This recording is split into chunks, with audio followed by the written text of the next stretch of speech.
Hey everybody, it's Devin Francis, also known as Leonard Meltzner.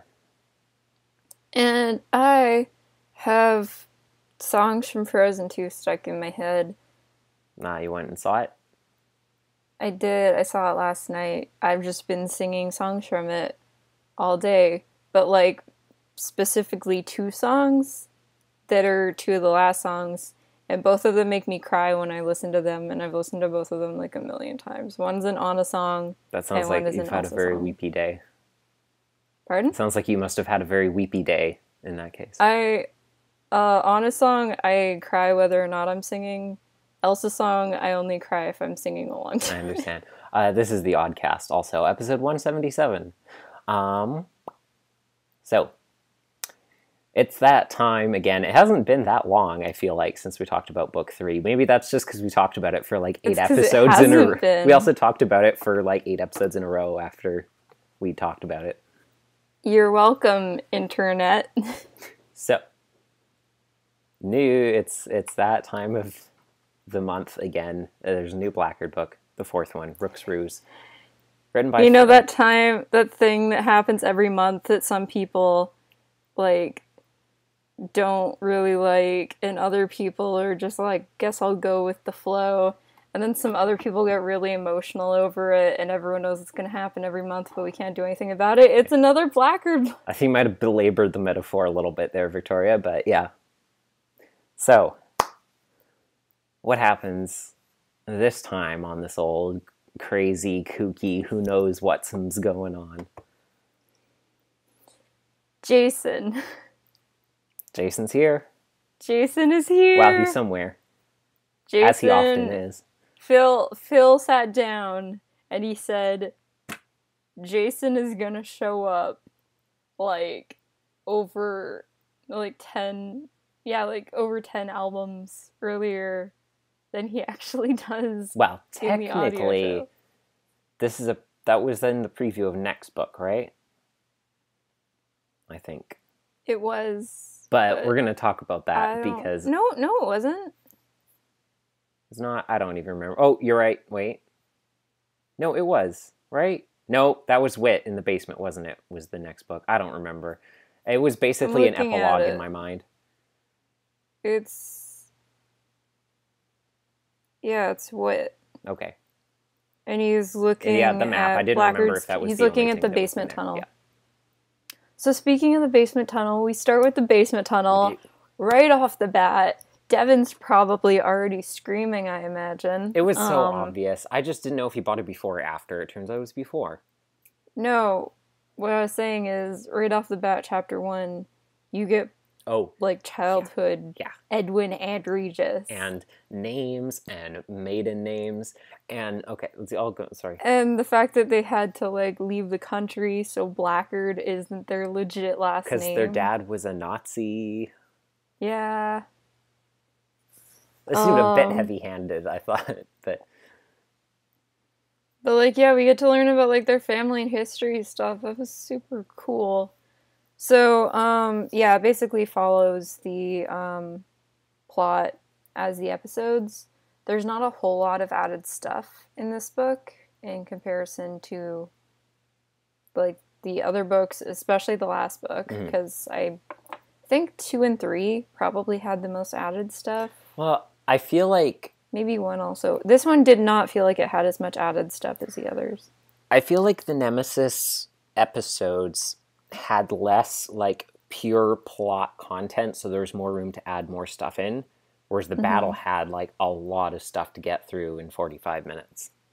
Can I just say, I never realized the battle all happened in one day until reading this book. But, well, what do you mean?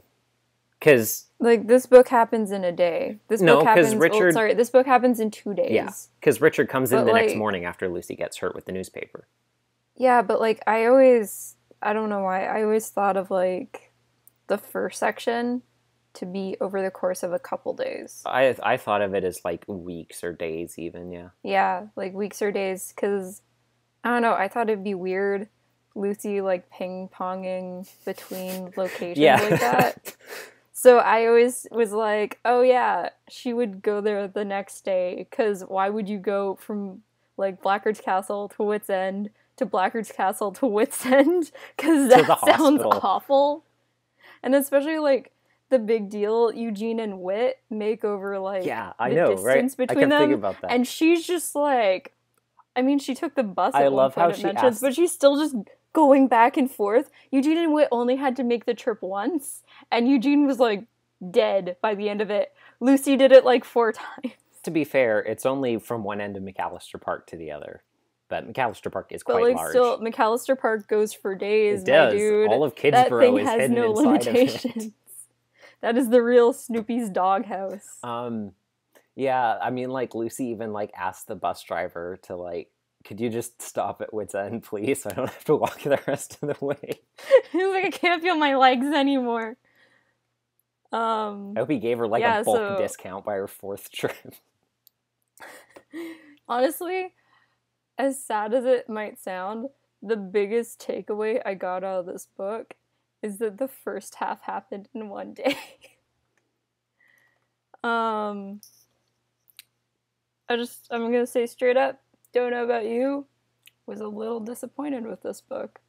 Yes, I'm aware, but that's just because the bar was set so impossibly high by Richard's backstory chapter and all the stuff with Rachel in the barn. I mean, not just that. I feel like like I said before, there wasn't that much new stuff. Yeah, which, like I said, it makes sense to me.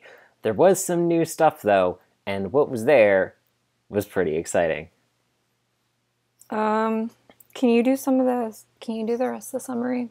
Yeah, I mean, it's the episode, right? So Blackgaard comes, he starts the book in the tunnels, he goes under Wit's End, he gathers up all the mineral and stuff, and it's like, he has it, it's there, he could have gotten it, but he got greedy. I don't know about you, but I read that and I was like, did Odyssey just end? Did he just end the series? Roll credits. Right, because I said that last time. I was upset. I was like, this seems like a big plot hole, because if these tunnels connect to the tunnels under Wit's End, that means he already had unimpeded legal access to a place where he can get in these tunnels and move trucks with shipments of, like, dirt in and out. So why didn't he do it now?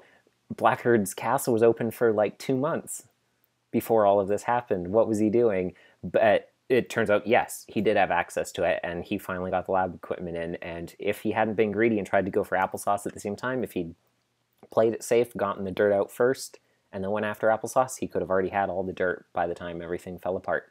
So that answers that. Also, he owns Edgebiter Chemicals, and he's like, don't want anyone to know that, gotta keep that in my back pocket up my sleeve. They had Edgebiter boxes everywhere, and he's like, come on guys, subtlety, get these boxes out of here. And then Wit, in the preview of the next book, he's just like, looks like some boxes might have been here. We'll get there. So he has, like, a chemist in a secret Victorian Frankenstein lab, as it was described in the last book, in the basement, behind a secret door. As you do, yeah. Victor would be proud. And he's like, yep, this is the mineral, but it's inert. It's a silent one, capital S, capital O. And then, you know, we go through the events of the thing. Blackgaard's like, get me the password. So Richard's like, give me the password. And Lucy's like, okay. They do that, and they hack into Applesauce, and everything shuts down, and Wit's like... Also, another thing I want to say, Joe's line about Lucy having too many sodas has never hit me harder than, again, when I realized this all happened in one day. Because I went to Nelson with Dad for the artisan fair. Mm-hmm. So because of that, we ate out at the places we went to. We left very, very early, before 7 o'clock. Like at 7, but we were up way earlier than that. Went to McDonald's for breakfast. And then I got Fruitopia, which isn't pop, but still made me feel like I was having pop because it's not water. And then very sugary. For lunch... Yeah, it's very, very sugary.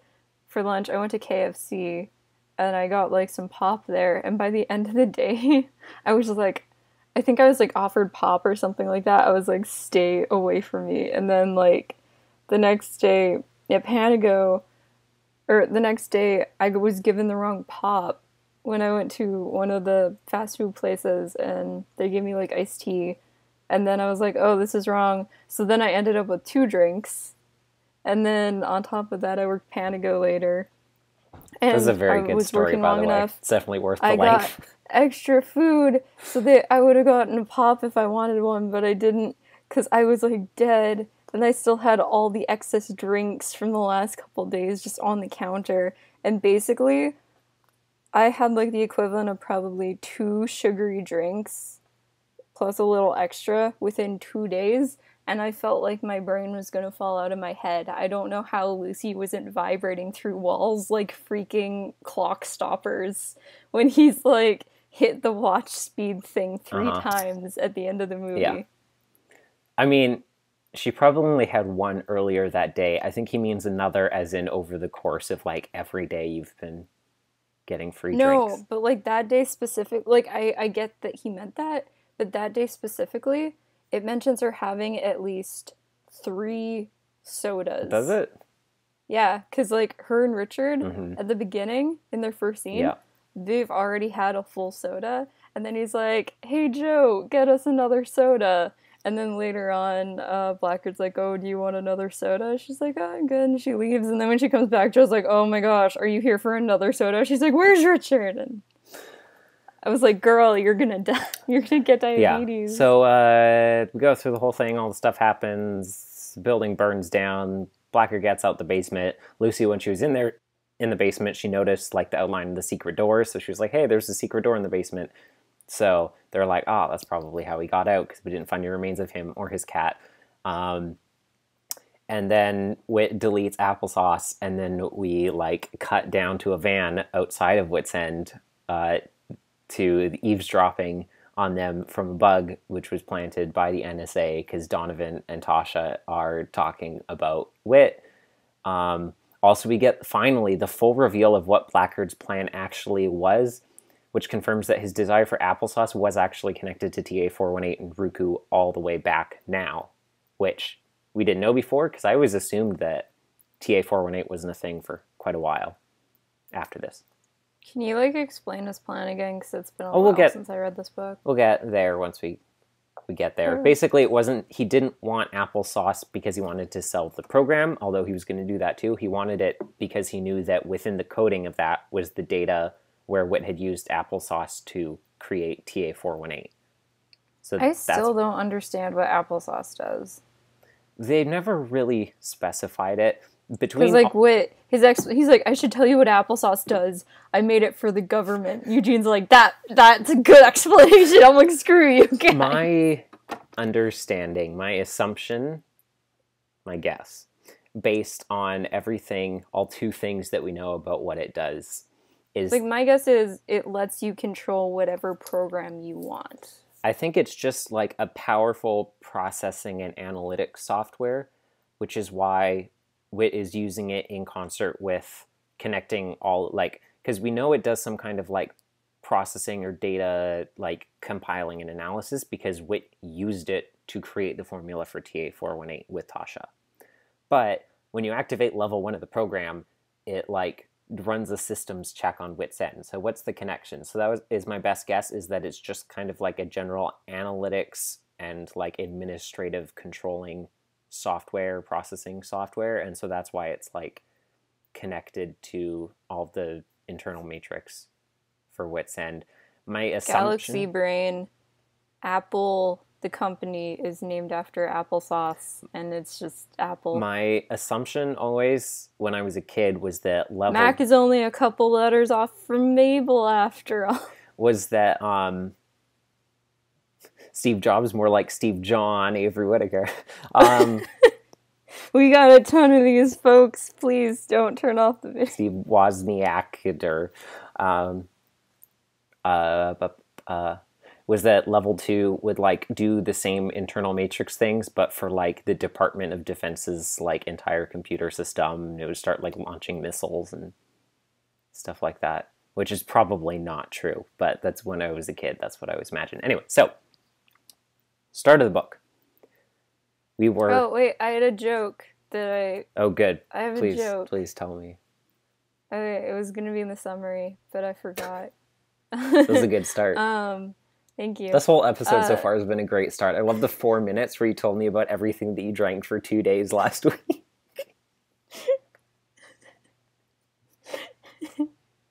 I didn't tell you about everything. This is a good podcast.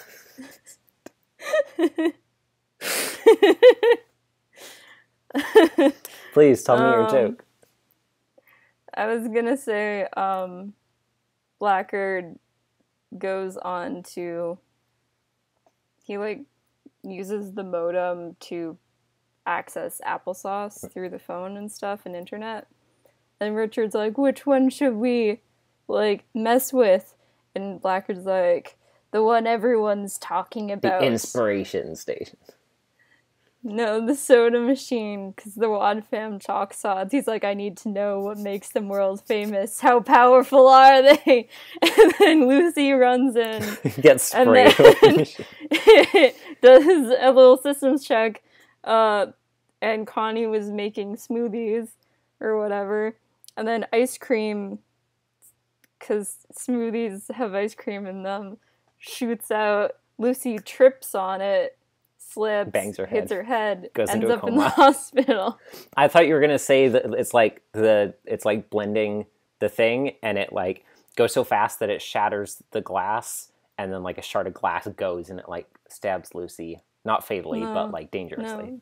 No. Richard comes in the next morning with the newspaper, slams it on the table. He's like, Blackgaard, do you know what this is? And he's like, oh, new flavor soda. And he's like, not blood that flavor. Look at the article. Lucy slipped on the ice cream. We could have killed her. Anyway, that's what I was thinking about for 20 minutes at work a couple days ago. Because I had nothing else to think about. That's our next What If episode. Okay, so, top of the book. We were right, like I said. Blackgaard did know about the mineral back then. He already had unimpeded access to it through the tunnels connected to a building he owned. And he still messed up. He won 20 albums earlier. How did he mess it up? He had all the mineral, and he knew other things you could do with it. He had it on lock. Could have done it. I read this. I read chapter 1, and I was like, oh my gosh. And I sat back, I was like, he's so stupid. It's so funny because Blackgaard is the mineral is under Wit's End. I know that's why Wit bought it back then. That's why he outbid me for the building. He assumes that Wit is this conniving evil genius who outmaneuvered him to get Wit's End so he could get at the mineral under the tunnels. While in Wit's mind, he was just I think I'll build an ice cream shop. Blackgaard is confirmed dumbest character in AIOO. It's so funny. He's like, how can I unravel his devious mind? How could he see so many steps ahead? You know what it is? It's Blackgaard is the inner workings of Wit's mind, or have devious machinations or whatever, and then it's just the clip from SpongeBob with the hamster in the wheel. It's funny because I feel bad making fun of what was going through Wit's mind, because really it was just being a lot of sadness about the fact that his wife just died. No, go for it. Make fun of him. But it's so funny to me that Blackgaard genuinely believes that Wit knew. I mean, in fairness, it's you find out this guy outbid you for some bizarre reason. Why would he pay so much money for the land? And then you find out that the guy who bought the building just happens to have worked for the DoD on a program which relates to the mineral which you knew was underneath the building. So yeah, it's pretty reasonable for Blackgaard to assume that Wit knew about it beforehand. The thing that kills me How did the Wit most find that out? Is Blackgaard's just I'll just take a little bit, analyze it, instead of just scraping the walls with his feral fingernails go back in time into and a bucket. And then sprinting out so he has enough to actually do stuff. He's opening his super expensive trench coat and just stuffing as much dirt as he can fill into his pockets. He comes upstairs at Blackgaard's castle and everyone's like, why do you look like this? There's dirt trailing behind him like Shawshank Oh my Redemption. gosh, what year would this have been? 89? Okay, let's pretend it's the 90s. He has jeans like I did when I was he has JNCO jeans. A little kid, where you have 50 pockets and his are just full of dirt. So Richard walks in Like, Richard comes into the computer room, Blackgaard slips and falls on some ice cream or soda or something. Dirt falls out, and Richard's like, what is that? He's like, it's nothing. Just, if anyone wants to draw scooping dirt back into his... If anyone wants to make some fan art, if anyone could make some Blackgaard wearing JNCOs, that would be fantastic. Just scooping dirt into his pants pockets. And Richard staring on in confusion and horror. Pocket sand. How funny would it be? I'm just imagining it's like a dog or something like that like finds something that's not supposed to be in its mouth, and the owner sees it and they're like, hey, what do you have there? And then it just runs off. But like Whit goes down into the tunnels, and then he just sees Blackgaard just like with dirt, just cradling dirt, and he's like, what is that? And he just runs off like this. Could you imagine Blackgaard going straight to the business deal with like all these like multinational weapons dealers, and they're like all waiting for him, and the doors open and he comes in with his like gemstone handled cane and his JNCO jeans, and they're like, what do you have for us? And he reaches deep into his pockets and just lets out handfuls of loose dirt onto the table. He's making it rain dirt. He's throwing dirt around like confetti. I told you, he's a Jack Sparrow jar of dirt. If he has to make a quick escape, he can pocket sand. You know, the best part is, since it's TA-418, if it is activated, a pocket sands them, that will actually kill them. I don't think that's how it works. It is if they inhale it. It's not, because it's the sand, it's the dirt, which is literally inert. Because they touched air. That's the whole point. So. Okay, he throws syringes in the air and yells pocket sand. Okay, so, like I said before, Edgebiter is where Blackgaard got all of the lab equipment for his secret basement Victorian laboratory. They really went that far with his supervillain aesthetic. It's hilarious. Can I say one more thing? Blackgaard gets a little baby sling, and then it's very full, and people come up and they're like, oh, what is that? He's like, it's the thing that's most precious to me. They're like, oh, that's so sweet. What is it? And he shows them it's just a pile of dirt in a sling that he carries around. I can never take him seriously again. Okay. So, it's funny because Novacom also involved, like, Erica being like, ooh, the tunnels, and, like, if only, like, Novacom was, like, manipulating her into, like, sneaking into the building to steal the Imagination Station, they didn't even realize the tunnels was as far as they had to get for all that.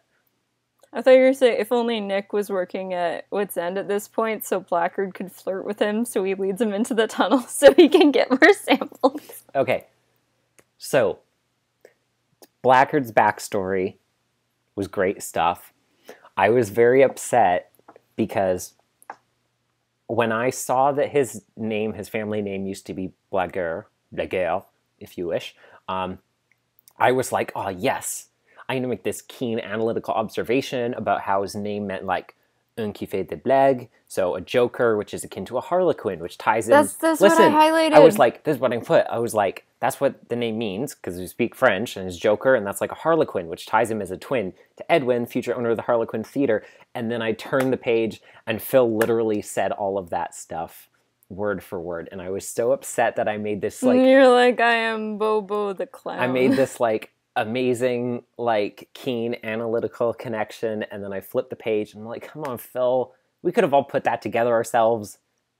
Yeah, we all speak French. I have highlighted just because I flipped it over quote. And I saw that and you highlighted it, and I was so bummed that I was like, aw. I mean, I'm glad that everyone got to appreciate that, but it was cooler that I, like, figured it out myself before he explained it. A Blackgaard is a jester, a joker, a prankster, even a liar. He chuckled. That fits dear brother Eddie perfectly. He thought somewhere Edwin just clutched his chest and fell over. I mean, the sheer shade. Phil's explanation still didn't quite tie it. It just sounded like, oh, Regis is insulting Edwin. I think most people wouldn't connect it to, like, oh, those are also synonyms for a harlequin. I just said that in my thing. I wasn't listening. Yeah. A comical buffoon or jester, which also came up in the new Unraveled today about Fire Emblem, the word harlequin and this meaning, all that, in Commedia dell'arte and all that. Wait, have you been watching all of Unraveled I've already seen them all, yeah. You saw them all and you didn't tell me? I thought I told you. Anyways. You never told me. I was opening up the new Unraveled yesterday and I was like, man, really sad Devin still hasn't I've like memorized like half of the Poke Rap. Just from listening from so many times. That's the way it should be. Yeah, it's very catchy. Dude, I like cried the first time I heard the Poke Rap. It's still one of the most amazing videos I've ever seen. Anyways. I've watched that video like 50 times. Yeah, it was great because I was like, even like apart from the dictionary definition of blagueur, like you think about blague in French is literally a joke and a lie, both. Mm-hmm. Yeah, so it's literally like one who deceives either in like comical fashion, joking fashion, or like deliberate, like malicious deception. So in a way, it kind of like perfectly shows like the dichotomy between Edwin and Regis, but then you tie that concept together to like a Harlequin as opposed to just a clown, and then you get like literally the Harlequin theater. So that was cool. But there are other name things to make. I was glad Edwin was finally mentioned.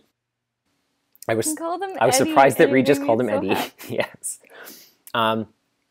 We get their family backstory, like Victoria said, and their father's name. Specifically, their father's name was Janus, which is just one letter from Janus, which is the ancient two-faced Italian god. So another connection to like lies and deception, betrayal, backstabbing. So more like thematic connections in the name. So I was like, I think Janus is also the god of doorways. I could be wrong. You could be right. I'm gonna check. Yeah, so they just keep on going with this stuff. I could just be thinking of a Janus puzzle that involved a doorway in one of the Percy Jackson books. Maybe. So we got the family history, we've got names, maiden names, childhood anecdotes, attempted murders when he was a schoolboy, and how he met I was right. Mongol. Janus is the god of doors. And meeting Professor Mongol. Yep. So, like I said before, getting Applesauce was never truly about selling it for the reasons that we all assumed. It was just to data mine its depths for the formula for TA418. Whit was already working on it so far back. I never would have imagined that. Also, Blackgaard talks about his contact. He found this out from his contact at the Department of Defense, which would be the person who like tied him into all the stuff and waylaid in the Windy City, like the double agent from that episode. Isn't that supposed to be? Don't they like? I always assumed it was like that one guy from, like the traitor guy from A Name Not a Number, was his contact. Wait. Oh, no, but that's the NSA. Oh. There's too many organizations in the government. I think the NSA is part of the Department of Defense, or the other way around. Probably the first one. But no, I imagine it's the guy who betrayed Whit in Waylaid in the Windy City. Because I think that makes more sense based on what their jobs were to me. The National Security Agency is a national-level intelligence agency of the United States Department of Defense. I was right, yeah. So, yeah. When you said NSA, I was like, wait, NASA? NSA? NSA? So yeah, it's like tying every single thing here together. It's like I'm going after Applesauce because it has Roku in it, and I found out from my contact, the DoD, and I was like, all of the pieces of Blackgaard's appearances, it's all tying together, and then Donovan and Tasha. Do you think Phil just has like and Edgebiter is a giant board with red string? And then Edgebiter is also here too. Like I was like, oh, it's all coming together. It finally, like, that's one of the things that's always kind of confused me about the Blackgaard saga is that in the end, once you find out about Ruku, it's like, I guess I can kind of see how the stuff that happened along the way sort of is connected to it, but it doesn't really feel like it was one plan the whole time that he was working towards. It was like he had a bunch of different plans and they all kind of stumbled in the same kind of general direction of connectedness. And this is the first time I really felt like all of the different chapters of the Blackgaard saga have a full sense of cohesion and connection together as one plan. When I was reading chapter 1, I was like, Phil, stop. I was like, you can't put this much Blackgaard backstory Devin will overload. You have to sprinkle it in slower over this is the nothing. book. This is nothing compared to the first Wit book. I was like, you're gonna overdose him. I was thinking, like, if the last book was, like, the thing that, like, really felt like it was for me, I'm assuming this one felt like more for you. The thing I loved, especially after we got, like, young Wit novels and stuff, and it was like, oh, here's stories of Wit in middle school where he's, like, helping out the janitor and stuff. And then in this book, we get stories of Blackgaard in middle school where he, like, threatened, like, a murder threat against his teachers, and then they, like, quit and resigned or whatever, I don't remember, but, like, and nobody messed with him because he, like, threatened to kill a teacher or something. Galaxy Brain. Blackgaard was that one bully that... Oh, wait, no. Mm-hmm. Never mind. Wilson? Is that who you're talking about? Blackgaard is Wilson Knox. Is this a new conspiracy theory, a new headcanon you have for me, Victoria? I almost fell off my chair. You know what's great about that idea, I Victoria? forgot that we knew who that character was. You know what's great about that, Victoria? No. Is the fact that Wilson married Wit's sister. I hate you. Which is, do you know that? I believe, what my idea has been the whole time. Hey, Devin. Devin, I hate you. I hate you more than anyone else. This is the second time the Blackgaard novels have made you come around to my same nonsense headcanon. You know, if you think about it, we've never seen Wilson and Blackgaard in the same episode. Coincidence? I think not. I hate it took me a second to even realize I was going to say, like, it's funny because Wilson married Wit's sister, and there was like, wait a minute. Oh, good times. Back when I headcanoned her name was Julie because they wouldn't admit outside of family portraits that Wit had a sister. Look how far we've come. Okay. Yep, all your headcanons are... All my cannons, you mean, because they're not in my head anymore. All your cannons fired at each other and sunk the dang ship. The ship has ascended to Valhalla now. Agnes was mentioned again, existing, so that's cool. I'm glad, again, in the last book... I highlighted that. Yeah. The beginning of this sentence was one of the most country things I've ever seen written about Tom. Tom was back in fine fettle, having recuperated from mild injuries and smoke inhalation. Yeah, I don't know what fine fettle means. Um, Thanks to the good care of his doctor and great nursing from his wife, Agnes. I read that. I was like, yeah, she is great. And then I highlighted I'm really glad in the last book that Phil explained why Agnes was not around when everything happened in that book. So, what did they say again? She was visiting her sister, and I was like, oh, she has a sister too. That's a new thing also. Just wait till we meet her sister. Her sister and Blackgaard's Becky become best friends. No. So, my biggest hope for this book was that Rachel was going to show up. She did not, but she was mentioned. I don't think I highlighted the part where she was mentioned. I want to talk about Connie.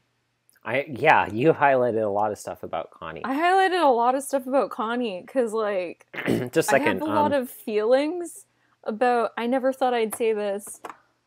The dynamic between Blackgaard and Connie, which I never gave like much thought to before these last couple books, because like Blackgaard is kind of a bit obsessive over Connie. Yeah, I was and so is Richard, and it like Richard doesn't really bother me that much because he is trying to like look after Connie, but Blackgaard is so creepy about Connie. I highlighted passages of Blackgaard just creeping on Connie, and sometimes it's like and it's usually like they don't interact in this book, so like he brings up Connie and it says stuff about like his expressions, and it's really disturbing, and I was just like very unsettled by those bits that I would not have even noticed if it wasn't for your highlighting of every time it popped up.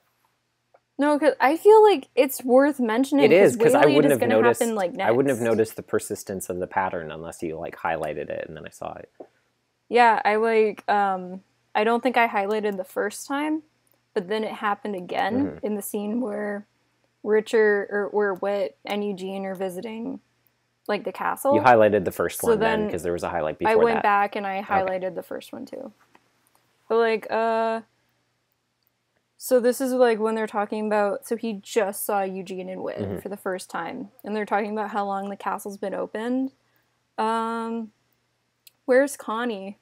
Back at Wit's End, replied Whit. She didn't want to come for some reason. And I was like, oh my gosh. And then Blackgaard nodded, still smiling. Oh, well, perhaps she'll make it another time. And then... Oh, I feel like there was in that same scene, there was another one later. Oh, yeah. It's like, don't forget to bring Connie next time. Right before... this is when Whit and Eugene are leaving. Yeah. We really must be going. So soon, Blackgaard said with mock sincerity. Well, it was a genuine pleasure having you here. I do hope you'll come again. Next time, Eustace, bring Connie with you. And I was just like, no. Like, I was, like, so skeezed out. I was not having it.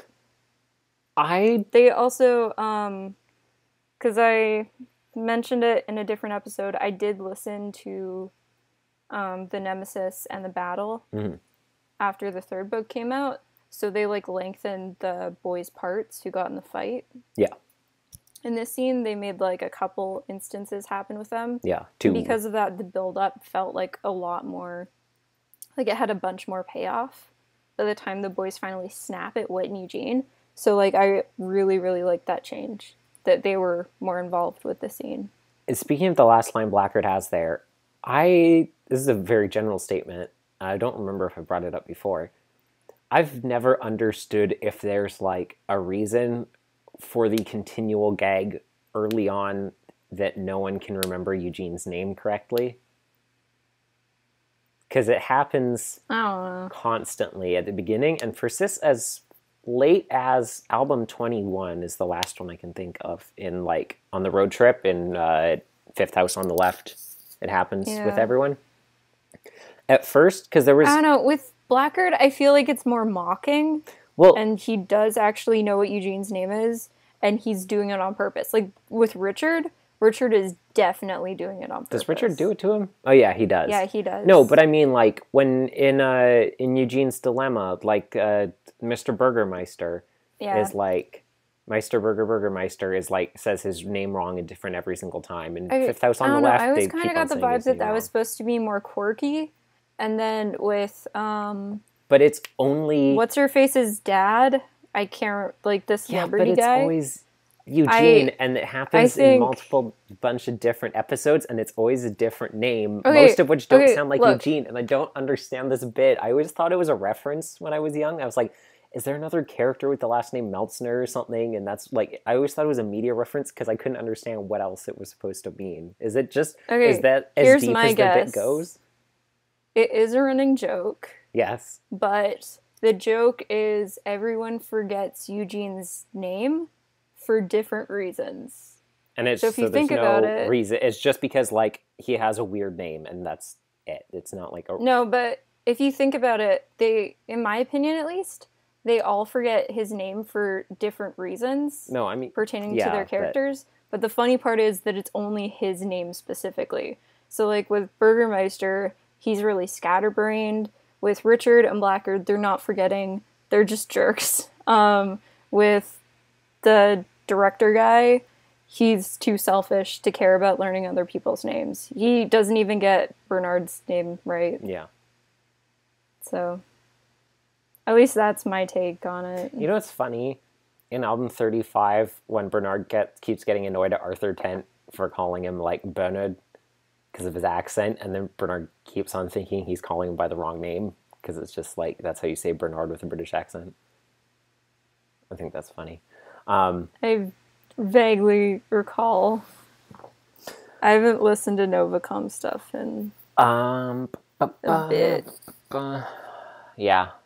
Also, so Blackgaard continually talks about and creeps on Connie. He mentions Connie in front of Richard, and Richard's, like, shook, because he's just like, first I can't protect Lucy, now I can't protect Connie. Literally everything I did in the last book is for nothing, and I almost got Tom killed for no reason. Like, Connie and Lucy are still in danger regardless. Is your camera still going? I saw a flash on the camera. Or your recording still going? Yeah, it is. Okay, good. I'm just very emotional over Richard wanting to protect Connie and Lucy because he wasn't able to protect any other woman in his life, which is so sad. It's so sad. Like, he lost his mom. He couldn't help her. She, like, shut him out and was abused, and he was abused. And then he also lost Rachel, and then his mom left and stuff like that. So, like, he has no one, and I'm sad. There wasn't very much Richard POV. It was not. It was the least of all the books, I think. Yeah. I was hoping for a lot more with, like, scenes where Lucy is eavesdropping on Blackgaard and Richard. Like, I knew it would be Lucy's POV. Yeah. But there were some points where I was like, oh, you could totally switch to Richard's. And it just didn't. Like, I feel like it was pretty even in this book between everyone. Had a lot more Blackgaard. Give the other characters a chance. It's like, I don't know why. I was thinking of, like, that Taz graduation comic. It's like, no, it's my turn. I was going to say poor Merle. Poor Clint. Poor Clint. Okay, so back to Tom being in Fine Fettle.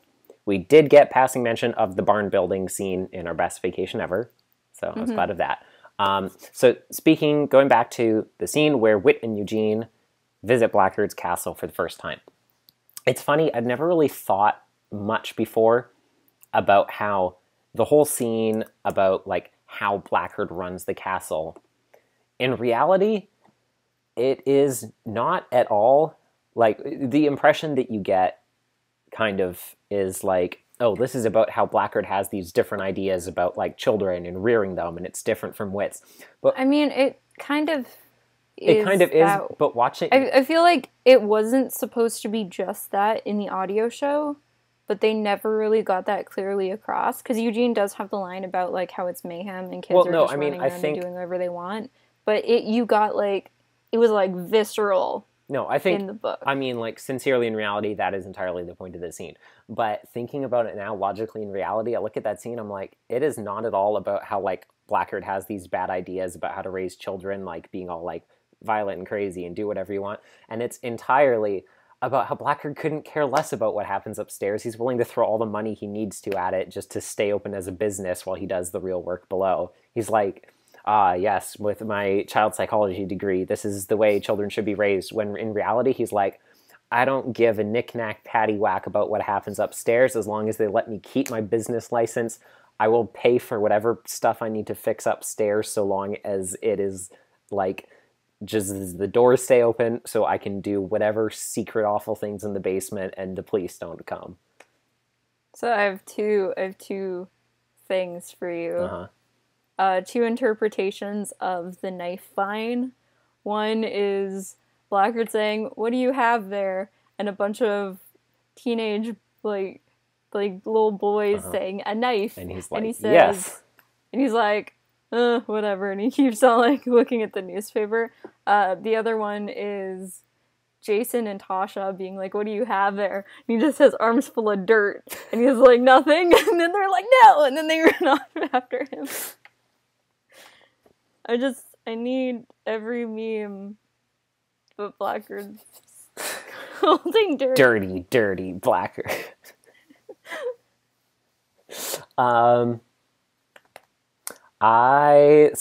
Richard, finally, he's like, I got the computer all connected, tap, tap, tap, I'm into Mabel. I love the 80s. I love how basic cybersecurity was back then, that Whit can have this super secret computer with a highly classified DoD program on it, info about experimental bioweapons, and literally anyone with an internet connection can access it with seemingly no need to hack, no firewall, no passwords, nothing. It's incredible. So, I have a question for you. Which Odyssey character do you think, out of every single character within all of Odyssey, would have been the first one to end up on the dark web? Either browsing it or being sold on it. Jared Dwight. You think he would make it on it before, like, Richard or Whit? Because he'd be like a fetus. From birth. He'd be like a fetus in album 5. I was born in the darkness, molded by it.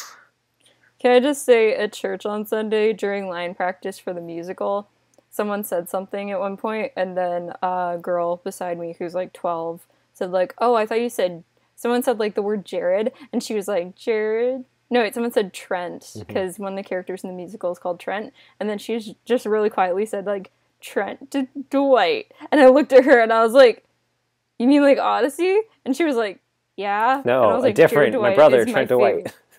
I was like, Jared Dwight is my favorite character in Odyssey. She was like, Jared Dwight is the best character in Odyssey. And I was like, you are amazing. Like, we are raising up the new generation, right, boys? I think that's maybe one of the most proud moments I've had of another person. So, Blackgaard reminisces a little more about Professor M. I thought it was very odd that he says Professor M was a professor of chemistry, because that's a pretty far cry from Mongol's line of work, unless he, like, switched fields in order to learn more about what he needed to find the cloth.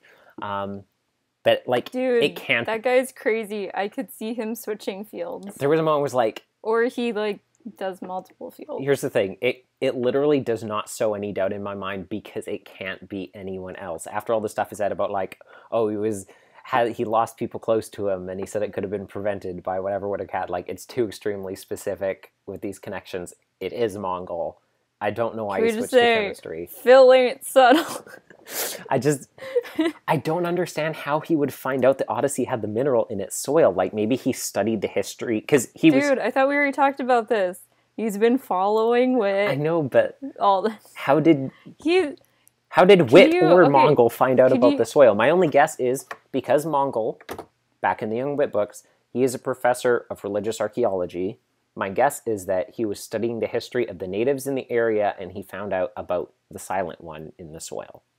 And he investigated it. That's such a more legit answer than my joke answer. I was going to say he's already a weirdo, so I could see him, like, following Whit around everywhere and just licking random things that Whit interacts with, even if it's dirt. Everything, yeah. He's like Ryan in the first D&D campaign of Heroes and Halfwits. He's like, I need a sample of everything, just stuffing test tubes into his jacket. He's like Mole in Atlantis. No, Blackgaard. Can someone draw Blackgaard as Mole in Atlantis being under a sleeping bag and coming up with a plate of dirt and being like, don't disturb the dirt.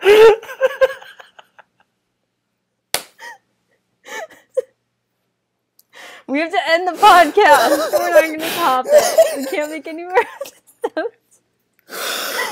I can't believe you thought of an Dude, can you do a Photoshop of that line, but his face on Mole's body? I can't believe you thought of an even more perfect reference about characters being obsessive about dirt.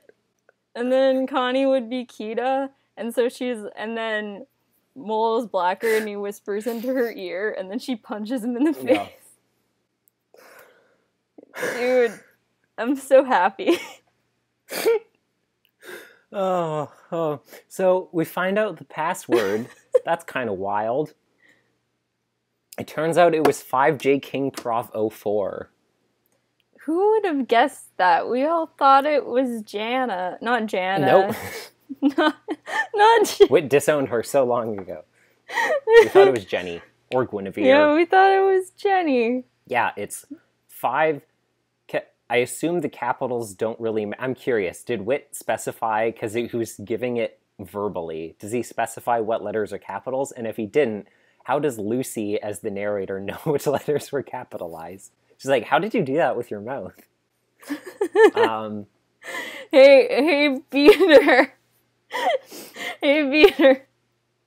So the password is 5 J King Prov 04, which I assume means King James Version Proverbs 4:5, but like with all of the components scrambled around for some reason, which is get wisdom, get understanding, do not forget my words or turn away from them, which makes more sense than Proverbs 5:4, since the order's mixed up, which is, but in the end she is bitter as gall, sharp as a double-edged sword, which may be about Jana, so...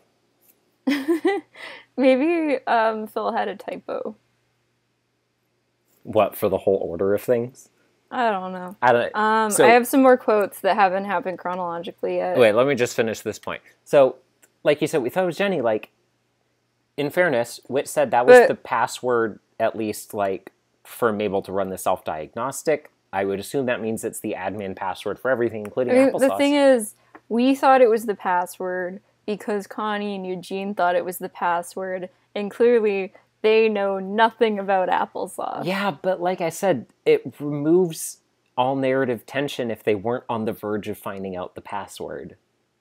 I mean, I don't know about you. I agree with that, but like, I always thought that was a garbage password. It's like dramatic. If it was just the name Jenny. Which is... Because I feel like people would be able to figure that out. It's funny because like the idea that it has to be the password because that's what they're on the verge of finding out is like dramatic irony, but like reverse dramatic irony because the audience doesn't know what it is and like only knows in retrospect what it could have been. I don't know.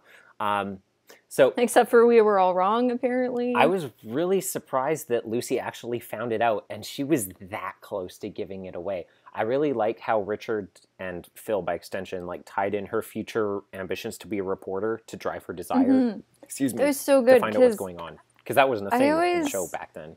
Wasn't until like one of the tropes this show has always had next to like the class president episode or like the sports episode. Is in every kid group, for some reason, there's, like, a newspaper person, and I've never really got that, but, and there's always, like, a weird thing with the newspaper episodes. Are you talking about shows in general, or Odyssey?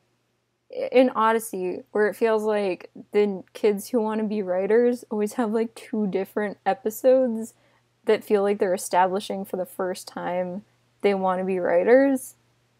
Like, I can think of, like, 2 different episodes, basically, where Lucy's like, yeah, I want to write. And then another one, she's like, yeah, I could be a writer. And it's like, what is this? And then, like, Jill in The Truth Chronicles is like, oh, yeah, I could write for this magazine. And then I didn't. And then it's like, oh, yeah, I want to write for this thing or whatever. And, like... And Mandy. Yeah, Mandy, too. And Liz.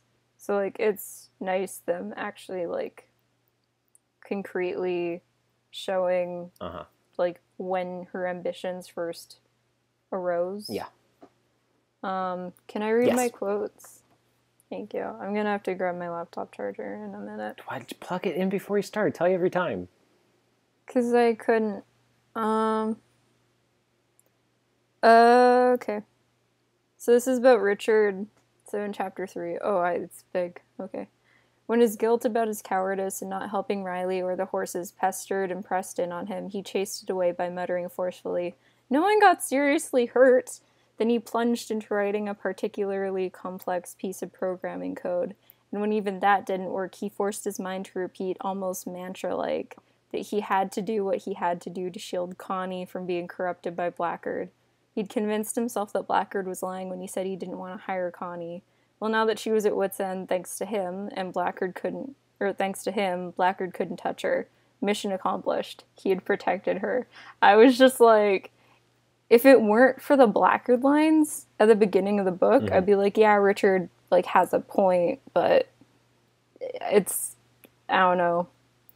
It like hit so much harder because of those lines from Blackgaard earlier. Just like last book, I really love the fact that they point out not only is like Richard is justifying it because he's saying in his mind, but the fact that Richard is conscious and aware of the fact that he is like manipulating himself to justify what he's done so that he can like live with himself about it. And he's like, I know so I'm conditioning myself to do this so I can get through it. And he does it, like, 24/7. He does it if I could come up with something more than 24/7. 25/7. That's what he does. Oh! For this, he's talking about... Oh, yeah, this is the newspaper bit. So I guess we are at the same thing, maybe? Or it comes up a couple times. Earlier than you thought. Under the pretense she was thinking about becoming a reporter for her school newspaper and wanted to break in by writing articles about Odyssey's newest entertainment attraction for kids. All of that, though, Richard knew was just an excuse for her to hang around him.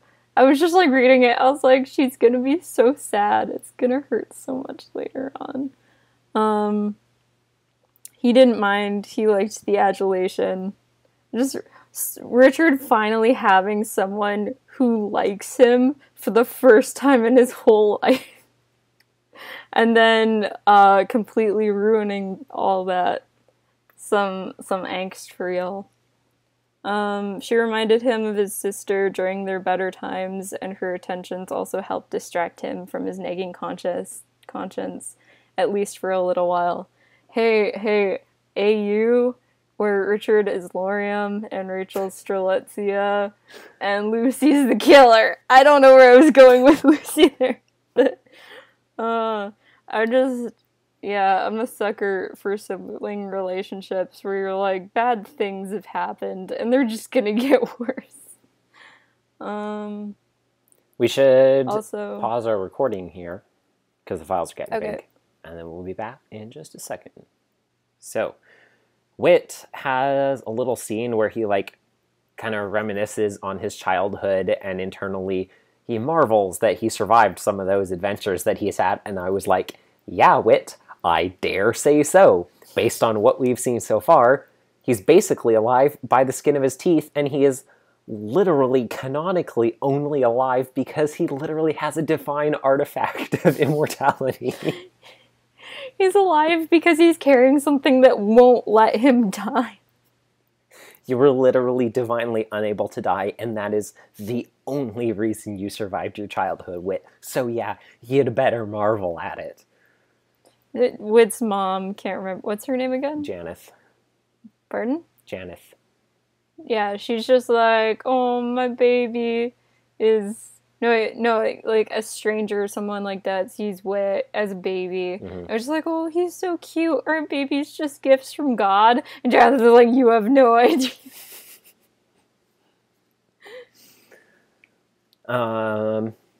So, you alluded to this in a previous episode, probably the last one.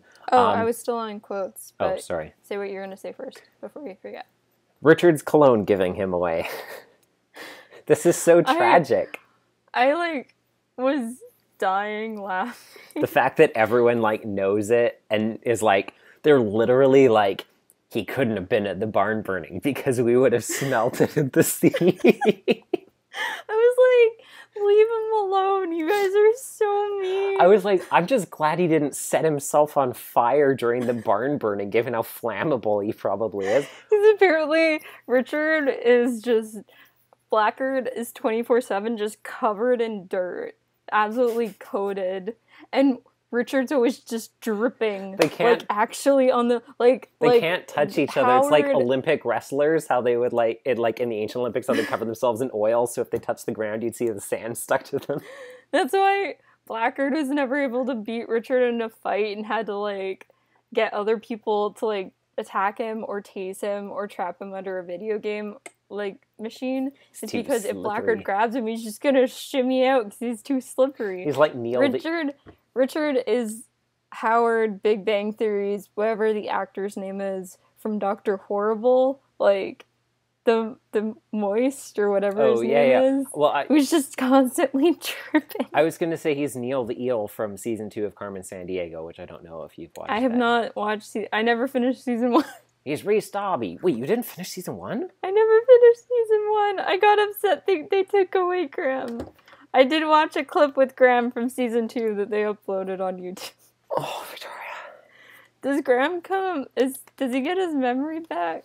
Oh, Victoria, I can't Can deal you with tell you. me? Anyways, but I'm just picturing now, like, Blackgaard just, like, putting his hand on Richard's shoulder, and then Richard just has, like, dirt handprints stuck to his, like, oily cologne shoulder, because it's soaked through his clothes. Blackgaard just has mud on his hand now. Whit and Connie and Eugene are just looking at Blackgaard and Richard, and they're like, how did we ever consider them to be a threat? They're both morons. They're both dirty boys and like, Whit and Eugene come into Blackgaard's castle, like, where did they go? And they look at the ground, and there's one step of, like, dirt footprints, and the other one of, like, oil footprints, like, leading away. But they still can't figure out where they went. Good job, Odyssey PD. Lucy's in the hospital, all injured, looking at Richard hatefully, and she's like, I can't believe I ever fell for you. And Richard's standing there dripping. He's like, yeah, I can't either. He's slapstickedly, like, slipping on the floor. He tries to leave the room with dignity and slips and falls. He's like that clip of Yuzuru Hanyu, the figure skater that Yuri was based on, when he was, like, standing, like, off the rink, and then he just like, slipping and falling all over the place. He's like the Gale video, where Gale's shoveling and slipping in the ice. Gale. Like the Chris Fleming. character. Okay, yeah. Gonna read some quotes. Okay. Otherwise, we'll just talk about Richard being a slippery boy and Blackgaard being a dirty boy all day. Uh-huh. Okay, Blackgaard is Linus, not Linus. The one character. Pigpen, yeah. I was gonna say that a minute ago. I couldn't figure out how to work it in. Yeah. Okay. Richard thinking about Lucy. She was stronger than she looked, stronger than he was. Because she wouldn't give in to him? That's my girl. She's so good. Let me see. Oh, everyone, Lucy's POV. How dare Connie butt into my business? She always treats me like I'm a little baby. This hurts. I can't take care of myself or even know my mind. Everyone treats me that way. Everyone but Richard. And I was just like, oh. She sighed. He wants me to spy on Mr. Whittaker in Wits End, but at least he treats me like an adult. Oh, I was like, this is so, like, classic, like, abuse and gaslighting, like, circle of abuse mental stuff. Like, that hurts. Oh, to come back to what you were saying a minute ago about Whit and Eugene solving the mystery. Oh, they say the Charlie Brown thing. Whit and Eugene solving the mystery. I was actually honestly impressed at how much of the web they were able to put together. Because in the original episode, they're basically like, well, it had to be Richard, so I guess Blackgaard must be doing it, because why would Richard want applesauce? But why? Whereas in the book, they're like, oh, they have all the same clues, but they're also like, and it smells like Richard, and there's this note that says Campbell County guidance counselor, and it also says on the wall, like, Richard was here. Yeah, so they were like, so Richard and Blackgaard, but wait, Richard's cologne was on Glossman, and Glossman was the one who got me to work at the college, and they, like, put the whole thing together, and I was like... And Glossman burned his car that smelled really strong burnt Yeah, and they were cologne. like, and Glossman was the one who, and they even figured out, like, Glossman was the one 5 years ago who tried to buy the Fillmore. Was he doing that for Blackgaard back then? And I was like, wow, they really, like, they put all the pieces together. I was really impressed. They did. They put them more together than we ever could have, but that's because these books just came out. Speaking of which, do we know when the next Young Wit book is? It's supposed to be this month, so it may already be out. I have it written down as November. It's called Young Wit and the Thieves of Barrymore. I was really hoping you were to say Young Wit and Jack. Hey, is Jack going to come? Young Wit and Young Regis Blackgaard. Jack, well, let's see. We are still before Christmas, and Jack arrives in May, I think. And they just did, like, Halloween. Yes. So it's going to be November. No, we are at the end of November, because Fiona got blinded after Thanksgiving.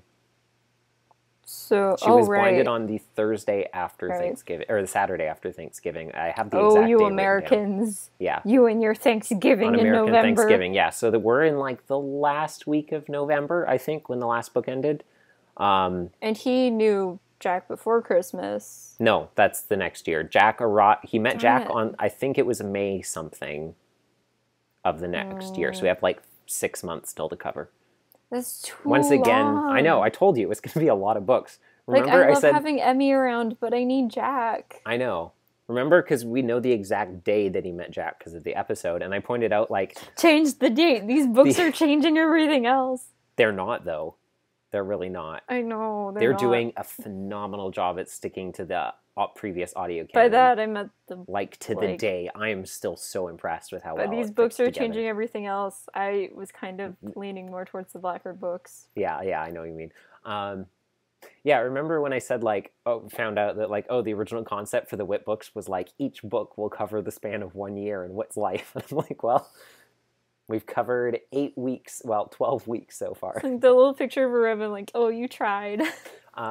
So, you know, and this is kind of sad, but, like, in episodes after this, how Lucy is always, like, the straight man in the episode, like, she's always the most mature kid in the room, contrasted against, like, Lucy and Kurt, or Lucy and Isaac, or Lucy and Sam, or whoever else in these episodes. Hey, I was thinking about this at work, too. Who's your favorite, like... Lucy duo? boy-Lucy duo? Probably Kurt or Sam? Maybe, I don't know. I forgot about Sam. I was gonna say mine is... I wanna say Jack. Like... Oh yeah, Jack. Kurt is so much more, like, fleshed out. Jack is so early, I forgot about him. And Jack doesn't have that many episodes with Lucy. He doesn't, yeah. I always forget about But, like, Jack, I always really, really liked it when him and Lucy interacted when they were kids. Also, they do get married, so it's kind of funny. They do get married. It's kind of funny. I forgot about him completely. And they do get married. Remember when, like, Jack was dating Donna? How that was a thing? Yeah. And then nothing ever happened. Hey, that's how relationships go, you know? I know, but, like, I think it's kind of funny. She moved away. Like, that would have been such a good thing to mention, though, in the Triangled Web. If at one point Jimmy was like, hey, remember how you used to date my sister? Yeah, I didn't think about the Jimmy aspect and then Triangled Web until right before you said it. Anyways. That would have been so funny if you brought that up in Triangled Web. Remember that one episode where you dated my sister? Okay. And she was very scantily clad. Okay, but it also comes up, he's still dating her in Preacher's Kid, I think. He is. So, he dated her for, like... It is quite a long time. He dated her... What album is Preacher's Kid? 23. Like 20... He dated her It's the cover for of 23. 10 albums? The original cover of 23. I know, it's a long time. Dude, that's, like, probably longer than Lucy and Jack ever dated. You're laughing, but you know I'm right.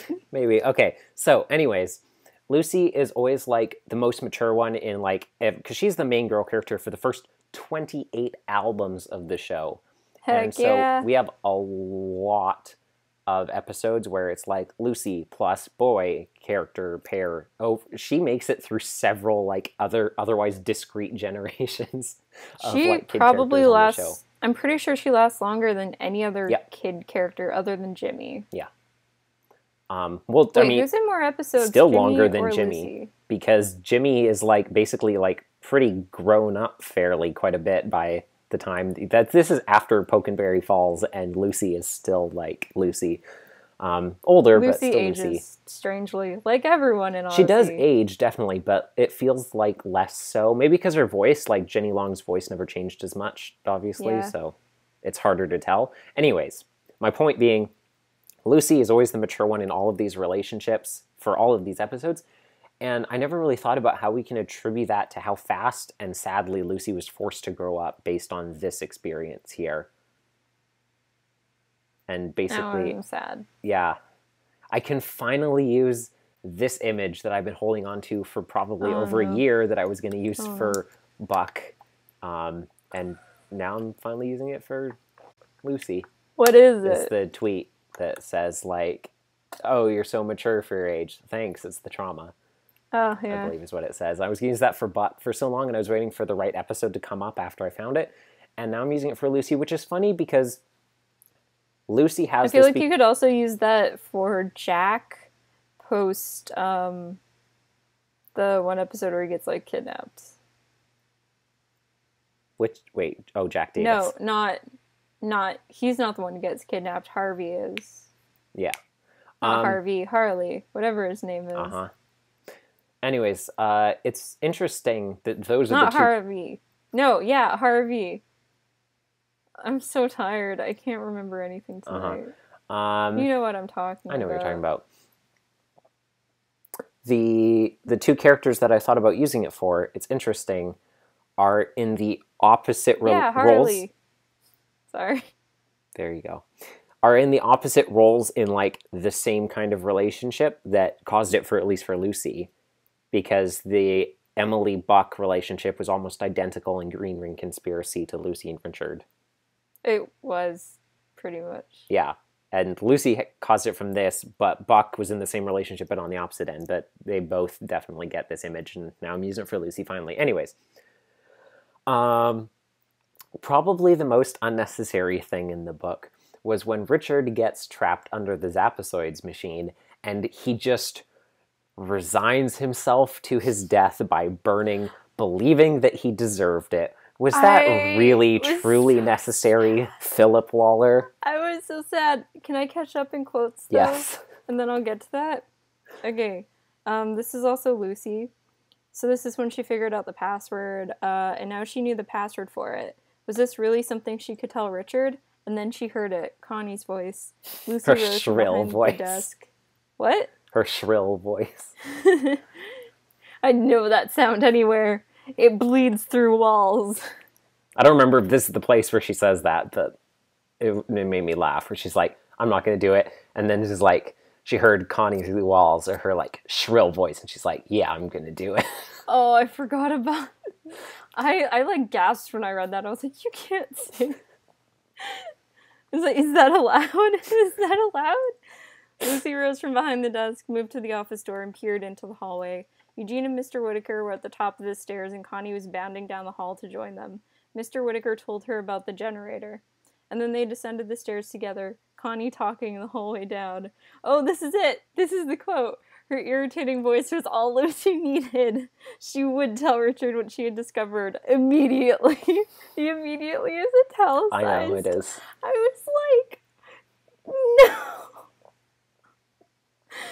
Oh my gosh.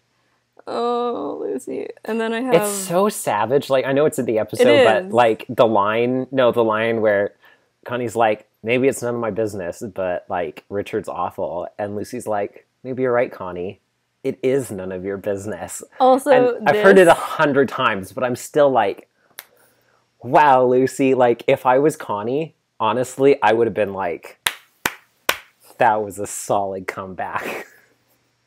Like, I can't even be mad at you. I know. One chapter later, Lucy just going for the kill shots on everyone. She never noticed before how whiny Richard's voice was. I know. Or I how didn't think vicious Blackgaard could be. But I was like, she's just going after everyone's voice. I thought it was interesting because, I mean, there's clearly something Phil's trying to show about, like, the way that you perceive someone physically is, like, entirely warped by your perception of them as a person. Mm-hmm. And as soon as, like, the glamour is off of Richard, the physical glamour in, like, the Fae sense is also off of him. Yeah. And she's like, ugh. I never noticed how greasy he is. I never noticed how there's a trail goes down the hallway. It's like a fountain of ambrosia.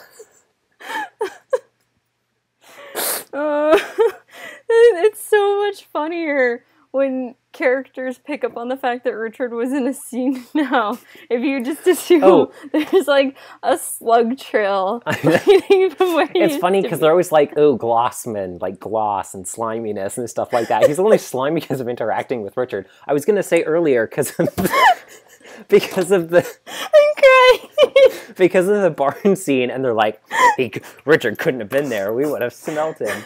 And maybe, you know how there's like a technique in like disguises where like if you want to like do something and then put on and then like change your appearance, they're like, instead of putting on something like a mustache or hat or whatever that like will stand out to disguise yourself after the fact, you want to put on some sort of like characteristic that's really noticeable beforehand, so that when you're committing the crime, people will like remember that noticeable thing, and then when you take that thing off, then they're not going to like be able to ID you. Do you think Richard takes a shower? No one can tell it's him. Wears the cologne all the time, so people think like they associate that with him, so that when he wants to do a sneaky crime, he doesn't wear the cologne, and then people are like, he couldn't have been here, we would have smelt him. Or Richard is a teenage boy with too much cologne. And too little potato. Self-realization and awareness. Yeah. This is probably the cutest moment in the entire book. It filled my heart with happiness. This is after they find out Lucy's okay. Also, they very, very clearly establish Eugene does not like being touched in this book, which I liked that character detail. We always get that, like, you get that vibe definitely in the show, because he doesn't care for PDA or in any form. It's a little hard to tell, given that, you know, it's an audio show, so. No, he talks about it. No, I know, I'm just saying, like, you get a little in the show, but not as much in you get the book, it, because you get it in the book. We can't a lot, see it like, in the through show. his actions, and I really like that detail. So, will she be alright? The doctor nodded. I think it's safe to say yes. Connie heaved a sigh of relief and leaned against Eugene. Oh, thank the Lord. Eugene pushed her back upright. Like, I love that so much. They're best friends and they love each other.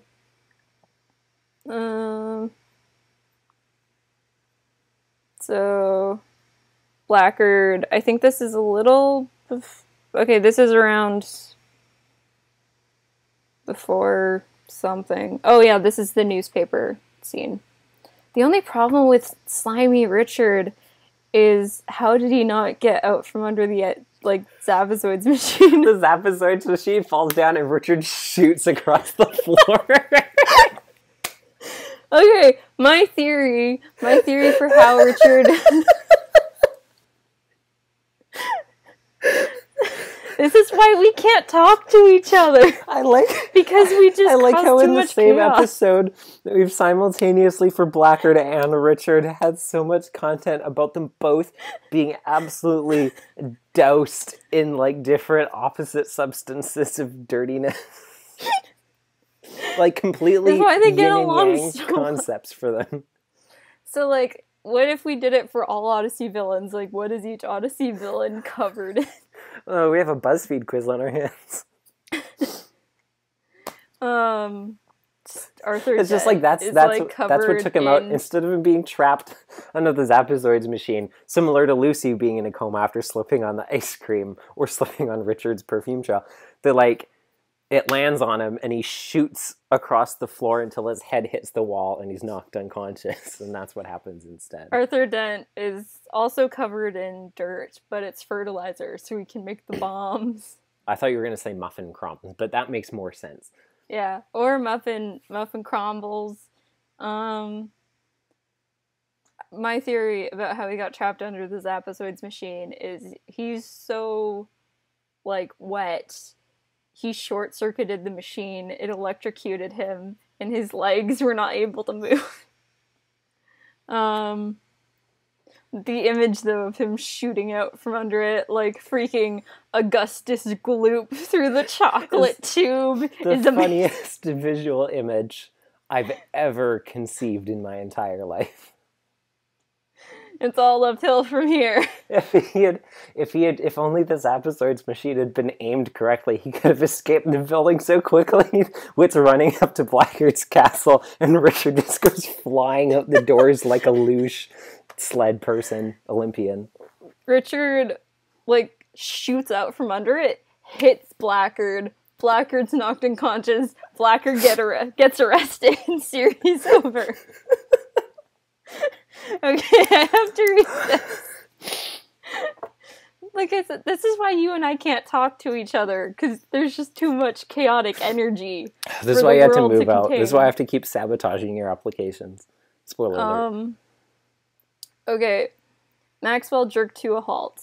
Or, you don't actually care about Lucy, do you? Maxwell jerked to a halt. His hands clenched and unclenched. He fumbled for words.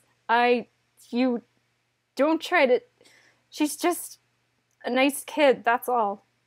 So is little Nicky Adamsworth at the college, wasn't he? Maxwell glared at him for a moment, then looked away. That was different. Besides, I didn't put Nicky in the hospital. I don't care about boys. I didn't put Nicky in the hospital. I see, Blackgaard responded solemnly, and I was like, they mentioned Nicholas. I wish, there's so many lines like this, where I just really wish they were in the Odyssey, like the audio episode. Because, like, the voice acting possibilities. It would be so good. Can also, who knows how many things could have been, like, stuff like that wasn't foreshadowing to the future? How many things could have been ideas that were just cut for time? Can they just, like, re-record them? Re-record album 5 and make it like the books? Could you imagine the sheer amazingness? No. Which would be the scene of Glossman getting Richard hired when they meet at the computer store, being followed by the scene of Glossman and a lot of fire and explosion noise when he sets his car on fire, so it doesn't smell like Richard anymore, and then burns his clothes. Let's see. No one's going to ruin it for me. Is that clear? Maxwell scowled at him. Blackgaard moved to him swiftly, grabbed him by the shirt, and with surprising strength nearly lifted him off the ground. I said, is that clear? Maxwell breathed heavily, but he looked Blackgaard straight in the eyes. Yeah, he said in a quiet voice. It's clear. Blackgaard released him and took a cleansing breath and smiled curtly. Good. Now have you found anything out about the password? I just like the details where it's scenes with Blackgaard and Richard. Like, this was a lot in the last book. The physical intimidation that makes Richard flash back to abusive childhood. Like, getting all up in his face, and he's, like, lifting him off the ground and stuff. Swole Blackgaard. I've always been annoyed. I mean, Himbo Blackgaard. Richard, like, goes back on it, but I've always been annoyed in stories when, like, bad guy decides to, like, do the right thing, and they just, like, they tell their boss that they're going to do that so that the boss knows to stop them or whatever. I'm like, why? Why would you tell Blackgaard that you're going to, like, thwart him? Like, just go do it instead of giving him a chance to stop you or kill you. If there's anything I feel like we've learned during this recording, it's that Blackgaard and Richard share one brain cell between the two of them, and sometimes Lucy steals it out from under their noses when they're not even paying attention, or they lose it in the tunnels under Wits End among the dirt. This is about Wit. He'd been around the world several times and lived in many places in his life, but he was always drawn to small towns. He felt more alive in them, which he attributed to the wonderful experiences he had. Wonderful experiences! I know, right? I was like... Yeah, that's why I highlighted this, honestly. He had in them as a kid. Though, when he thought about those experiences now, he marveled that he survived some of them. Did you technically survive them with, like... He's like, I mean, I did die 50 times, but, like, I got better. But did you die? Yes, he'd done good work and had great experiences during his Pasadena and Chicago years. Little Jenny Jack mention. And then it's like Jerry sadness. Yeah. What's next? We need to wrap it up soon. Yep. I'm almost done. You were like, we're both going to have so much less to say about this one. In fairness, this is still much shorter than the previous book's recording, but still. I mean, honestly, last book we talked about for 8 episodes in a row. Yeah. So, and the first one was still like 2.5 hours, I think. I know. So this is about Wit. He smiled warmly, though he knew Eugene also shied away from physical. He smiled warmly, And though he knew Eugene also shied away from physical contact, he reached over and patted his forearm. Thank you, Eugene. The young man sat up a bit straighter, clearly uncomfortable, but he didn't move his arm. Whit felt another rush of affection. I was like, this is what I thought you were talking about earlier when you were talking about it. With Eugene. I knew there were multiple moments.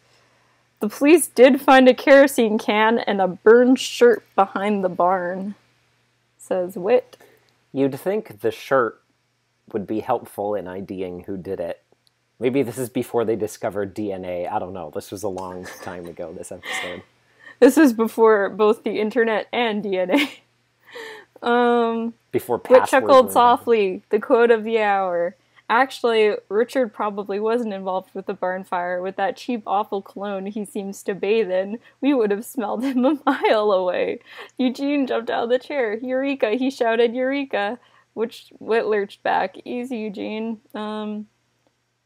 Later, when he realizes the cologne thing, Whit cocked his head. They could just smell, or he's talking about Glossman. Yeah. They could just like the same cologne, though I don't know why anyone would like it. I was just like, stop roasting my boy.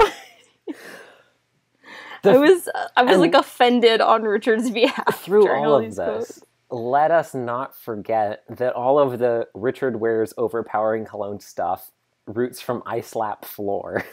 I'm so upset. Which, honestly, until a minute ago, I'd completely forgotten because it has become such a thing. Are you serious? Well, no, just because it's been such a thing unto itself in these books, I completely forgot that, like, at the root of it, that's what this is I Slap Floor. See, the reason why it annoys me is because the idea of people being unattracted to Richard also just makes me upset. Invalid. Do you say valid or invalid? I said that's valid. Okay. Yeah, he's gorgeous. Like, he's on all these covers for a reason, because he's very pretty. But also, it's because of I Slap Floor. So every time I think about it, I think of I Slap Floor. And I'm like, don't make this canon. Phil, please. Lucy, Maxwell shrank to his knees beside the bed. It hurts when Richard is like, this is Richard's POV, I think. Oh, no, this is Lucy's POV in the hospital.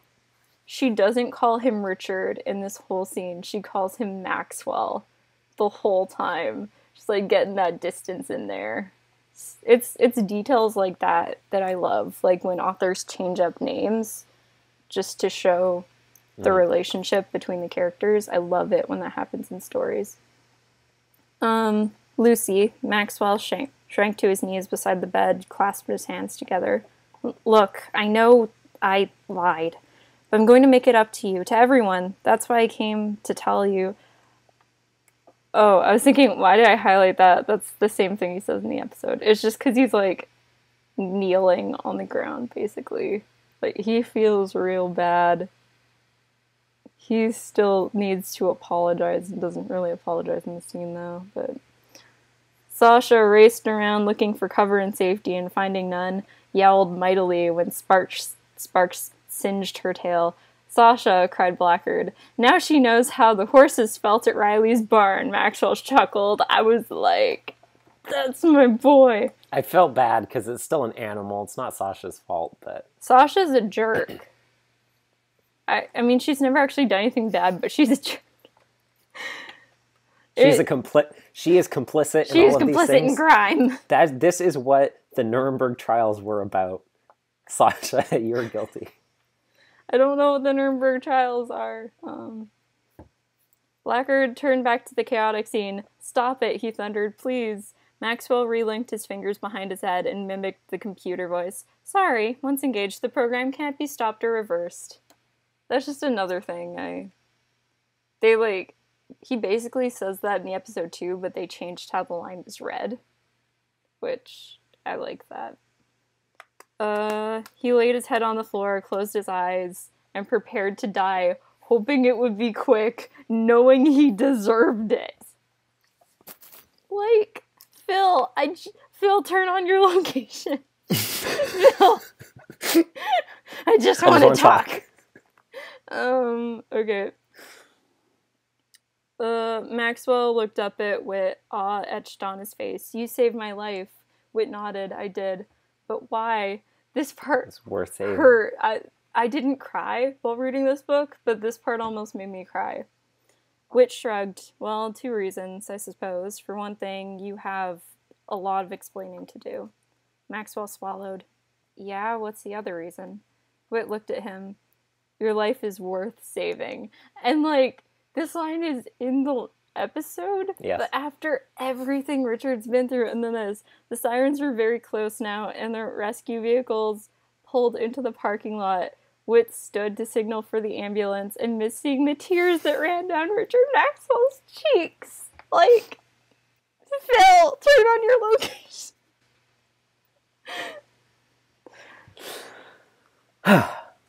Okay, so we come... Tasha. Yeah, we come to the end. Well, I have something first. So we have the scene first. I guess it's kind of the same scene where Wit deletes Applesauce. And he gives basically the same speech that he does in the episode. And he's like, it's just... But now that I know the timeline of things, it really upsets me. Because Wit's like, well... It's just, it can be used to hurt people, I realize, so I have to get rid of Applesauce. And I'm like, why did you, Wit, ever help create TA418? Because you're like, I'm deleting Applesauce because its capacity for harm has become too great. But you helped Tasha create a compound that would modify a lethal virus to give it unlimited vectors of contagion. There's literally no possible good, non-harmful application for this, like, apocalyptic bioweapon that you helped to engineer. So why did you do that if you deleted Applesauce for being so much safer than that? I don't get it. It's like the screaming robot thing where I'm just seeing how many memes I can name by the end of this. And you have to make all of these. That's the fun part. You don't have to make them. I'll make some of them. And... Whit and Connie and Eugene are like, what do you have there? And he's like, oh, I just created a bioweapon and a computer program that can, like, end life as we know it. And they're like, why? And he's like... It always looks like Gavin to me, especially because the lab coat makes me think like slow-mo guys. He does look like Gavin. So, Tasha and Donovan, that was a very unexpected. And they bugged Wit's office without his knowledge. And Tasha snuck out a copy of Applesauce. Tasha and Donovan. I straight up screamed when Jason appeared. Yeah, it was like a woman and a man with a Scottish accent. And it was like... At first I was like, Tasha and Donovan? As it went on, I was like, yeah. It was like... And then it was like, yeah. And then they just straight up say the word Tasha. Yeah. Like, a warm voice came from the speaker. Hi, Tasha. Jason, she said with a delight. Headman and I were just talking about you. And I was like, It's like, what a good ending tease. Tasha's voice, I don't know why. And it explains what happened to Applesauce. Her voice actress sounds very, very similar to Jen Brown, in my opinion. Like, as Carolina.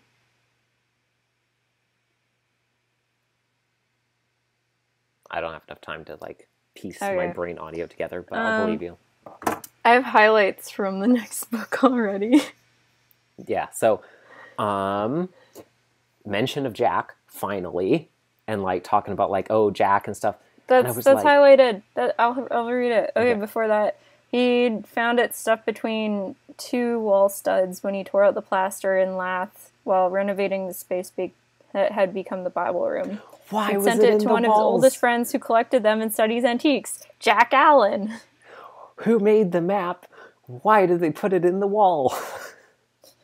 Whit had regretted saying, like all the stuff to Jack and Clara, and had tried to talk with Jack over the ensuing years, but they never reconnected. He had sent Jack the map as a sort of peace offering, but Jack never acknowledged that he'd received it. So, like, when Jack says that, like, he and Whit have, like, talked to each other, kind of, in Welcome Home and all that stuff, I always thought it was, like, really weird that they said they'd been in some sort of communication. Yeah. Considering that, like, clearly there was still a lot going on between them, and Jack didn't think he, like, should even be in Wit's presence, pretty much. Mm-hmm. So I was always like, what kind of thing did happen? Because it was always really unclear and didn't seem like things lined up.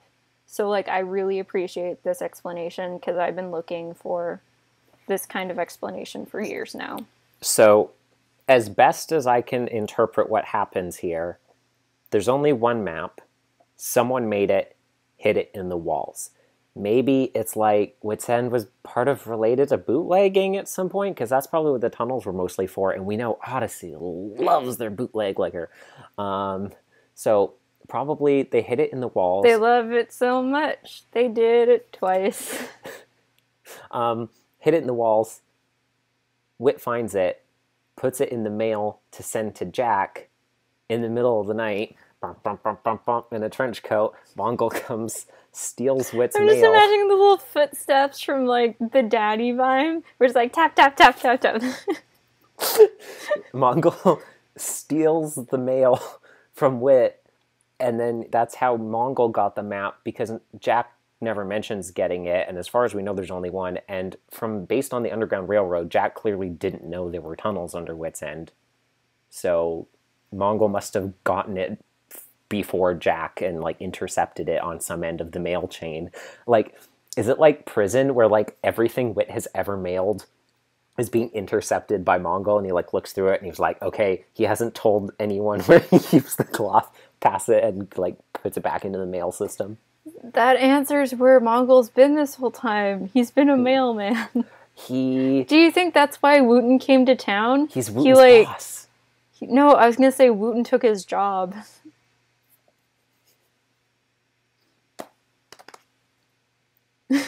I need to create some kind of... Are you seriously considering that? Because that was a joke. I know it's a joke. Yeah, it was a good preview / epilogue kind of thing. I like how Wit also knows about all these other tunnels, and I guess has always known about them because he was the one who had the map originally. You know, I said I didn't like this book, but after this whole talk of dirt and cologne and everything in between, which is a lot of mud, I actually think I came out liking this book a lot more than I did while reading it. Good. I just imagine, like, freaking Glossman burning his car, which is just full of, like, the most unholy of substances. I'm just picturing, like, him looking so, like, haggard and 5 o'clock shadow, flicking, like, a cigarette into it, like he's some character from Breaking Bad or something, like he's driven it out into the desert. He's wearing, like, you can just see, like, sweat stains all over, like, a button-down white shirt and just a muddy handprint on his shoulder. It's muddy because, like, Richard put his hand there, and then Blackgaard put the same hand there in the same spot. And the best part is... by our powers combined. Oil, dirt, annoyance. We are Mudman. It just shows a miserable Glossman covered in mud. He's like, I don't want to be here. Glossman's ex-fiance, Elizabeth, or whatever her name was, I can't remember, gets, like, the letter in England. It just has a muddy handprint at the bottom of it. She's like, what is this? Why does it smell like cologne and death?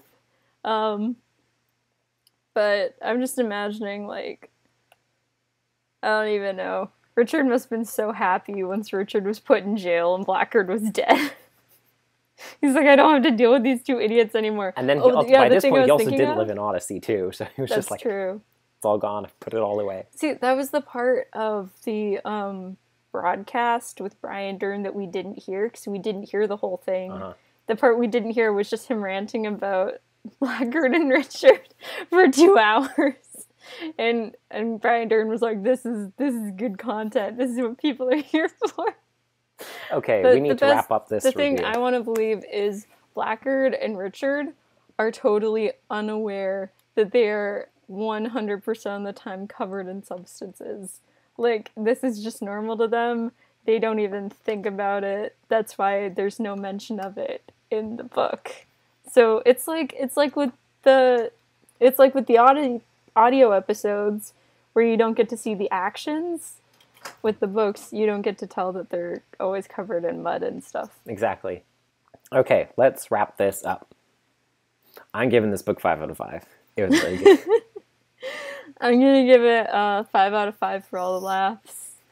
My stomach like hurt during some of that. I think, yeah, it might have been when you were talking about Richard shooting out of the. No, what it was? My stomach started hurting when I was talking about the Atlantis Blackgaard as mole stuff. You speak my language. English, yeah. This is America. But oh my gosh, I'm gonna give it a 4 out of 5.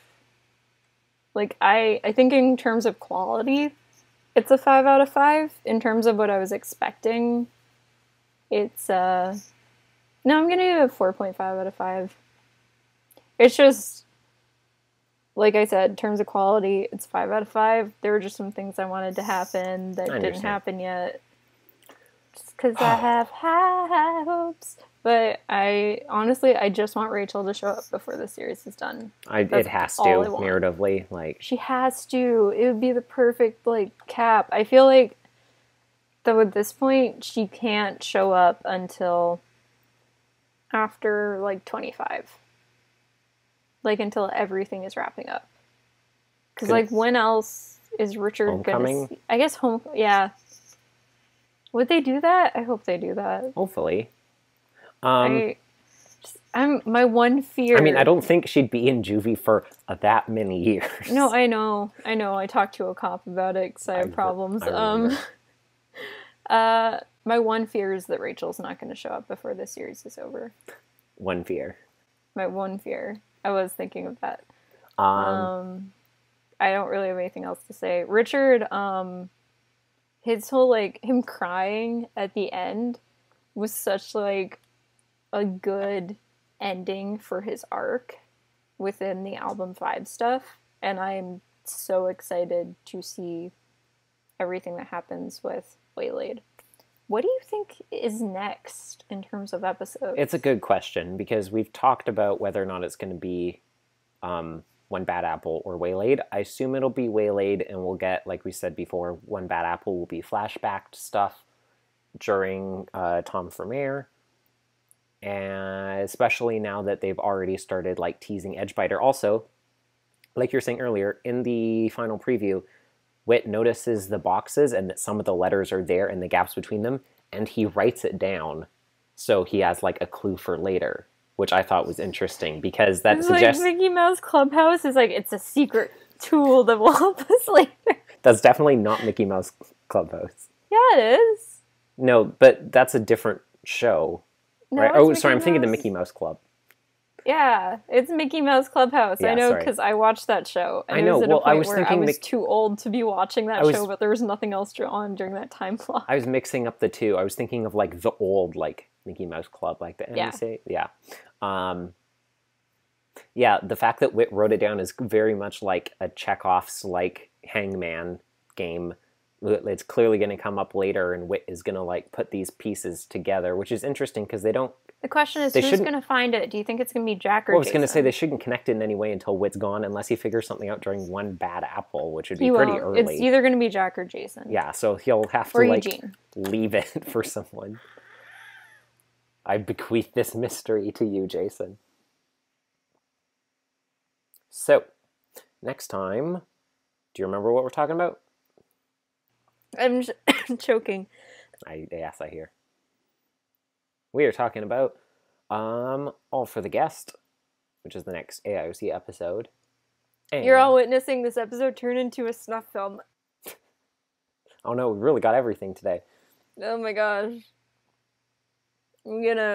My eyes are watering. I'm gonna wipe off my wingtips. Bassett Hounds is the other episode, because somehow we have talked about Bassett Hounds, believe it or not. I don't know if you guys have watched an episode of this podcast before, but specifically we will be talking about Bassett Hounds. I thought you were saying specifically we'll be talking about Wellington. No, there will be no mention of Wellington in this review. Do you think we should try that? We're just going to leave, like, a silhouette, like a Wellington-shaped hole in our review. Like, we treat Blackgaard, or we treat Wellington like he doesn't exist. Yeah. For a full Wellington episode, see how long we can go without mentioning Wellington. I'm gonna forget I said this. The Wellington parts of my brain are going to shut down all memory of this. So I have to mention him. The emergency override Wellington, nucleus of your brain. I have that for every character I'm way too emotionally attached to. So that's what we're talking about next time. Until then, thank you for joining us on our side of the YouTube. I've been Devin Francis, also known as Leonard Meltzner. And Richard and Blackgaard, both dirt and water exclusively. Hey, do you think if they were an Avatar, Blackgaard would be like an earthbender, but he's so bad at it, he still can't get the mineral? And it's tragic. Richard unlocks the true form of water bending, which is stronger than blood bending, which is cologne bending. Yes. Okay. Goodbye.